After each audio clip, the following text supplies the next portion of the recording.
Alright, Rebirth Legend here with part 2 of this video. We're at about the 13-minute mark, so we'll just go from there. Holy crap, Ricky's unstoppable!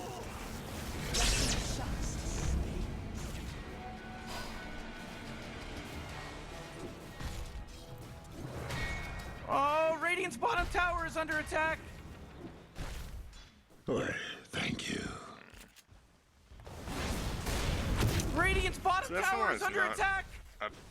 Oh man, what? Get up on out of here, because Radiant just fortified their structures! We just want to think through what your purpose is. Like, you're gonna Radiant's lose this bottom game tower really is under horribly attack. late game. I think getting an Agnums is more pertinent. Couldn't do like I much about justified Radiant's before, bottom tower, I could think, you?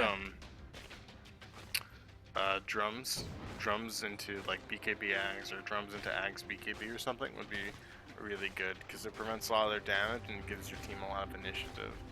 Getting the S and Y is just gonna like let you run at people a little more, which I guess is good, but it's not gonna help you push the towers, which is something your team really needs. And the Ogre is gonna eventually have Bloodlust. Well, I haven't seen him use it on you yet, but conceptually you get Bloodlust and you'll already be pretty fast. Combined with your passive too, so sweet. So you just want to make sure you're critically thinking out your items. But like right now, it's 16 minutes into the game and you have 46 creeps. Like that's not good. It's really low. Like I know everyone in this game has low farm. It is a low skill game, but you should try and hold yourself to a higher standard. I'd also like to see a completed wand, just stat stacking, Radiant's top and then tower is taking under objectives attack. is what you guys should be trying to do right now. Because you really don't have the ability to contest the game. It's a sniper and an LC, Rana. Though I think it might be a support Rana, but oh, you guys got a kill. Here you should be trying to get your team to turn this into an objective. Because it really is about taking the objectives. But I do want to stress, like, maxing your static length didn't really do anything for you this game because of the lane you were in. And having the early TP would be a pretty big thing too. Regeneration.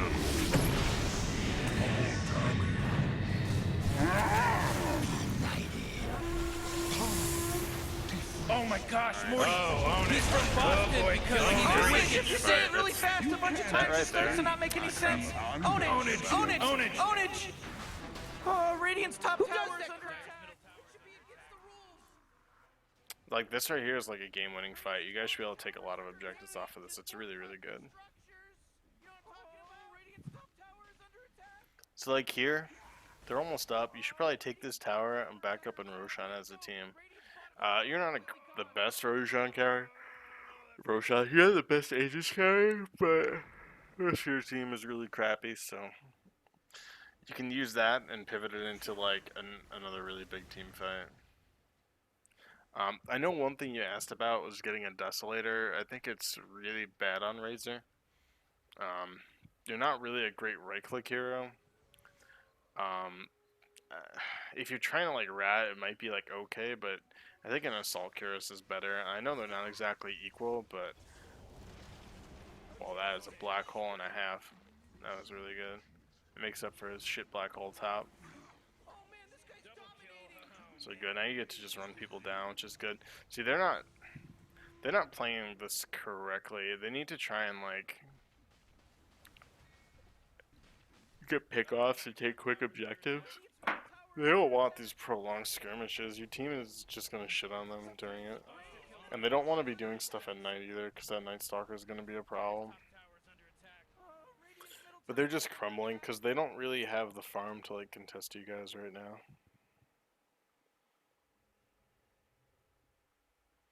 So it's like more them throwing this game right now than you really winning. Like you're getting out farmed by an Enigma right now. An Enigma who doesn't have a lot of farm. You just want to be careful about shit like that. You weren't moving when you were in chicken form. You can move and you'll still move pretty quickly.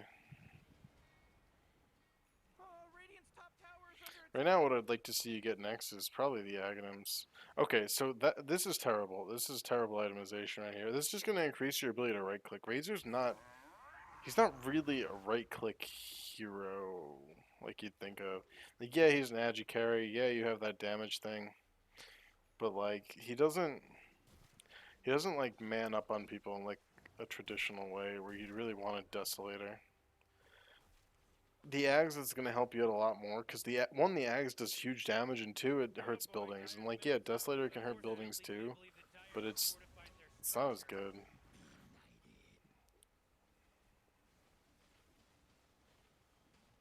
I'd be okay with like the Deso after the Ags because that'll just make you do even more damage to towers. But like, he's not. Razor's just not a very attacks. It's not a very good right clicker. Like when you compare him to like other carries, and it's kind of deceptive because it's static link, but you never see him play in that traditional like right clicking like one position role, and there's a good reason for that. It's because he's not good. Like the way you end up itemizing him because like his ult and stuff, he just doesn't have like a really good natural steroid because static link is just so unreliable. Particularly like later in the game when people get force staffs. Like once the enemy team has a force staff, they can just force out of your link every time. As we said, like their heroes are very hard to get a good static link off on.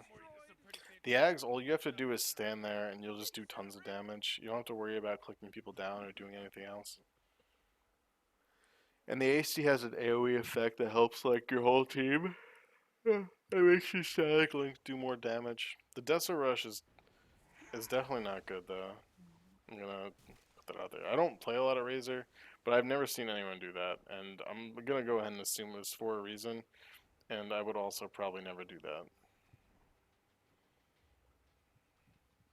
It's just like living in these fights and getting off more of your, God, what's the spell called? I don't remember. I'm so tired right now.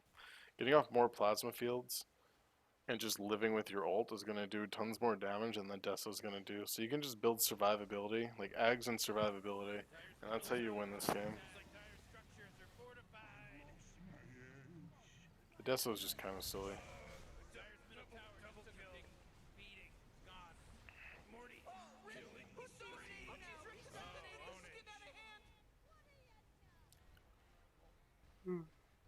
You guys are just running all over them now. So it's not gonna matter in this game, but it's not because you're playing particularly well. It's because they're kind of throwing the game away, and that's not a good. That's not really the reason you want to win games. How much longer is left in this? I think it's 37, and we're at 28. 10 minutes. I mean, they've lost huge control right now. Yeah, 15k. This guy's rushing. Does he have an AC? Does not have an AC. See, like, the one thing I'd say where you could argue not to get an AC is because Night Stalker might want to build it. And I think Shiva's is okay on you too.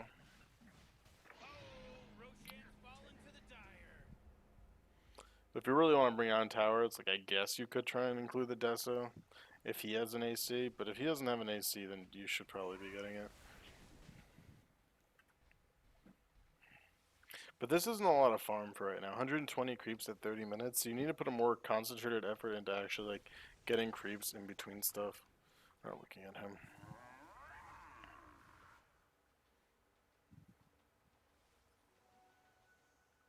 Great. Now I think that medium camp's up, right?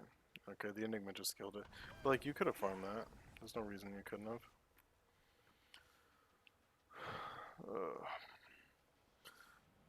Is Roshan down? If Roshan's not down, you should not. Who the fuck has Aegis? Oh, he does. Okay. So this is good. Like you're playing this. Your team's kind of playing this how they should.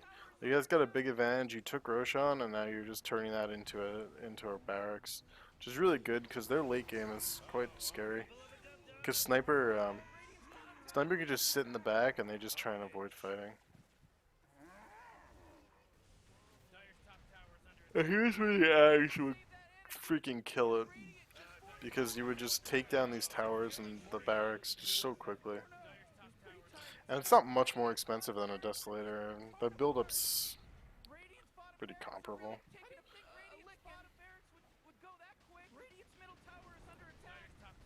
But yeah, so this game is pretty much over right now. I don't think there's much more to look at, but just to like recap on the stuff we want to kind of look at is so in the mid lane, you don't know how to control creep aggro, I'm gonna include a link at the bottom of both videos since it is in 2 parts. It's called Chaq, Chaq's Guide to Advanced Solo Mid. I know that this is a lower skill game, but it gives you a lot of good information that you should keep in mind and try and work into your play if you really want to play mid and improve. Learning the aggro tricks is essential to playing mid. Getting a good block off is essential in mid. You didn't even try blocking your creep wave. Like you were standing there and let the creep wave walk right past you. There's no reason to do that. Your starting item build was really bad. I believe it was Stick Tango Ring of Protection. You want to start with the additional damage to ensure you get more last hits and more denies, because those first couple of creep waves in like higher level games are really important. Because if you get all the creeps and deny all of his, if you somehow pull that off, you're gonna have a really fast bottle, and you're gonna have level 2 and 3 way faster than he does, which gives you kill potential. Those things are really, really, really important because it changes the tempo of your lane. Like, if you're a level 3 Razor when he's like, you can feasibly get that. Even if you, when he just hits like level 2, that's going to give you a pretty decent advantage for like a longer period of time. And then if you have a huge gold advantage where you have boots and he doesn't, that's a huge advantage for a Razor because you get longer static links. So you have to keep things like that in mind. Like if you're able to get control of your lane early on, it's going to snowball into those things where you have maybe half a level on him, or you have boots before he does. And like certain heroes, like those are timings where you're going to be really strong. Like Razor, he's a 290 base move speed hero on a sniper. You're not a very fast hero either. I think you're also 290. Could be wrong on that. But like, if you get a quick bottle and boots because you did really well during the lane because you got a good block off. Are we in free camera right now? We're not in free camera. Because if you get a really good block off, like let's look at that. Like if your creep wave meets like here, that means the sniper has to be positioned downhill and is attacking uphill, so he's gonna miss. It's gonna be hard for him to harass you. You're gonna be able to see where he is. You're gonna be able to get hits on him, and you're gonna be able to deny his creeps with greater proficiency. Then once you get boots, if you end up getting in a situation like that where he's over to here and you're up here, you can maybe throw out a plasma field, run at him, and static link him. And then you can probably run him down with the static link, or do a lot of damage to where he can't walk up. Because this isn't a very long cooldown spell, neither is this. Like, you're going to be able to use those to generate, like, a good amount of pressure on him and harass him if you take advantage of that early. And then it's like a snowball effect. If you win that first wave or two, and then you're able to get faster boots than him, and then you're able to chip at him, it makes his lane progressively harder and harder. Like, that's the type of stuff where you'll see mids, like, snowball out of control, because they're able to get that advantage in the first, like, minute of the game. Well, I guess that's in the first 2 minutes, a minute and a half, which would be about 2 creep waves. Like, when you see, like, those mid versus mid matchups, if you ever watch that shit, like when people do Shadow Fiend versus Shadow Fiend, those matchups are decided in like the first 2 creep waves. Like if one person like screws up significantly, it's over. Because if one person gets more creeps and more denies, that means they're gonna have exponentially more damage because of how Shadow Fiend works with building souls. And then it just makes the matchup even more and more difficult for the other player. And like the same thing can be said for anything like that. It's like really apparent. Like, oh, if you're getting more denies and more last hits, it means you can have more damage because you have more souls. Like it's very easy to see how Shadow Fiend versus Shadow Fiend. You decide by the first 2 creep waves, and like it's almost as true for like every other mid matchup, and it's just something you have to like work on and be aware of. Yeah. So the starting item build was just garbage. You didn't really play your lane right. You didn't have a TP until probably like the 12-minute mark. I think you just got like a TP right before I ended the first part, so probably at like 10 minutes. Your hero is very good at skirmishing, very good at like, if people want to dive and you TP into it, you're going to get a bunch of kills if the enemy is diving your team under a tower or something.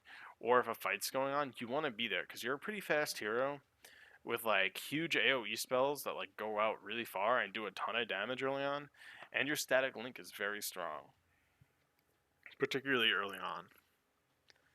And like that's the stuff you have to be using. to your advantage. And you have to be creeping well, so you scale properly. And then you have to think about your items correctly. So I would have liked to have seen a wand. The build I would have liked would probably be like drums, ags, BKB, and then you just try and end the game. I think, as I explained in depth, I think that Desolator is like a really crappy item. But all right. Once again, I am sorry it took me so long to make this video for you. I kept getting distracted and putting it off, and a whole variety of other things. But I wish you the best luck in your future games, and hopefully something in this video helped you out. Like I said, I'm not the best mid player, but I guess you can learn anything from someone who's better than you, or even maybe people who are worse than you, as long as they have at least one valuable thing to say. So hopefully you can at least take a few things that were nice. Big things were starting items, blocking your creep wave, and then thinking critically about your itemization and improving your farming. That's a lot of things actually. Start with the basics. I would just say start off with learning to win your lane like really decisively, which comes down to the item builds, the blocking, and creep aggro. So I'll include those links, and best of luck in your future games, man.